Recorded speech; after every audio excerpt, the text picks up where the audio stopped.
নদীতে ঝাঁপ দিল যুবতী। মালদার ভূতনি ব্রিজ থেকে নদীতে ঝাঁপ দিল এক যুবতী।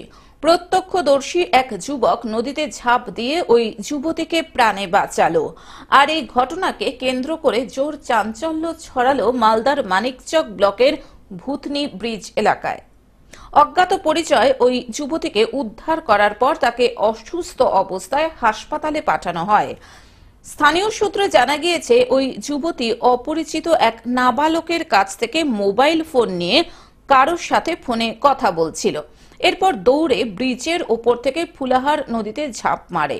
তখনই প্রত্যক্ষদর্শী এক যুবক, যার নাম লিটন মিয়া, যুবতীকে প্রাণে বাঁচাতে ব্রিজ থেকে নদীতে ঝাঁপ দেন। অজ্ঞান অবস্থায় নদী থেকে ওই যুবতীকে উদ্ধার করে চিকিৎসার জন্য মানিকচক গ্রামীণ হাসপাতালে নিয়ে যাওয়া হয়। ব্রিজে আমরা চারজন বন্ধু ঘুরতে এসেছিলাম। ওই মেয়েটা কার সঙ্গে কথা বলছিল দাদা, ঠিক আছে? এবার কথা বলতে বলতে মেয়েটা কাঁদতে লেগে গেল। ফোনে কথা বলছিল? ফোনে। আচ্ছা। এবার দেখছি ওই মেয়েটা মানে আমাদের কাছেই ছিল, পাশে একদম। এবার ওই মেয়েটা ফোনটা ছেলেটাকে দিয়ে আর মানে দৌড়ালো আমাদের সামনে, দিয়ে শাক হয়ে গেছিল যে লাস্টে কুদে যাবে।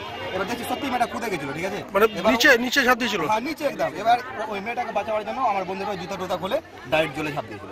নদীতে ঝাঁপ দিয়েছিল? একদম নদীতে। কি অবস্থা আছে মেয়েটার? মেয়েটা এখন ঠিকঠাকই আছে মোটামুটি, এখন হসপিটাল নিয়ে যাওয়া হবে। মালদা থেকে অভিষেক দাসের রিপোর্ট, গ্লোব নিউজ। এখন থেকে গ্লোব টিভি দেখুন আপনার স্মার্টফোনেও। গুগল প্লে স্টোর অথবা অ্যাপল স্টোর থেকে ডাউনলোড করুন গ্লোব টিভি লাইভ অ্যাপ। এছাড়াও জিও টিভি অ্যাপ থেকেও দেখুন গ্লোব টিভি লাইভ।